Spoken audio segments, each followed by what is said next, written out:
Little Singham और Krishna versus काल का काल, समय के रहस्य का पर्दाफाश। मिर्चिनगर में एक अजीब हलचल थी। सूरज के होते हुए भी आसमान पर घने काले बादल छा गए थे। ठंडी हवा के झोंके में एक अजीब सी डरावनी सरसराहट सुनाई दे रही थी। पुलिस स्टेशन में अलार्म बज उठा। लिटिल सिंघम वायरलेस पर सुन रहा था, सिंघम सर, शहर के सारे घड़ियां रुक गई हैं। लोग कहते हैं कि एक परछाई हवा में चल रही है। आता माझी सटकली, लिटिल सिंघम ने कहा और तुरंत मिर्चिनगर की ओर दौड़ पड़ा। रहस्यमयी संदेश का आगमन। रास्ते में लिटिल सिंघम को एक चमकता हुआ स्क्रॉल मिला। उस पर लिखा था, तैयार हो जाओ, काल का काल लौट आया है।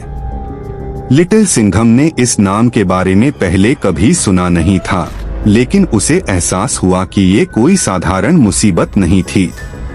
काल का आतंक। रात होते ही मिर्चिनगर में हलचल मच गई। एक विशाल परछाई शहर के ऊपर मंडरा रही थी। बिजली के खंभे गिर रहे थे, पानी के फव्वारे अचानक आग उगलने लगे और हर गली में अंधकार फैलने लगा। तभी आसमान में एक दिव्य प्रकाश चमका। सिंघम, ये सामान्य शत्रु नहीं है। काल का काल एक ऐसा राक्षस है जिसे मैंने हजारों साल पहले बंदी बनाया था।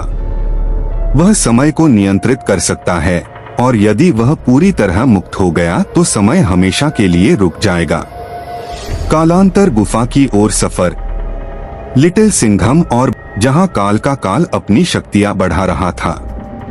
गुफा के प्रवेश द्वार पर उन्हें एक विशाल काले द्वार के आगे चमकते अक्षर दिखे, जो सत्य और साहस पर चलेगा वही समय को बचाएगा। समय रुक गया। जैसे ही वे अंदर पहुंचे, काल का काल एक काले सिंहासन पर बैठा था। उसकी आंखों से आग जैसी लाल चमक निकल रही थी। मैं अमर हूं, मुझे कोई हरा नहीं सकता।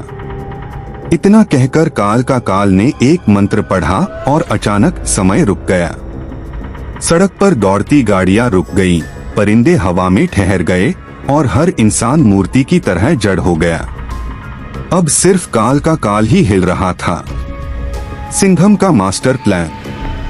लिटिल सिंघम पर हमला करने के लिए काल का काल दौड़ा, लेकिन तभी ने अपनी शक्ति से समय को फिर से सामान्य कर दिया।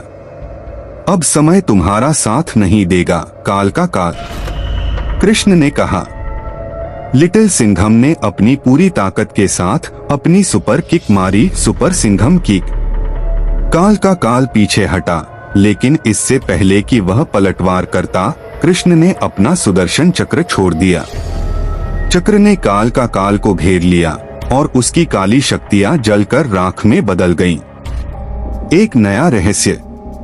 जब सब कुछ शांत हुआ तो एक गहरी आवाज गूंजी, तुमने मुझे हरा दिया, पर मेरे मास्टर की ताकत के आगे तुम कुछ नहीं कर पाओगे।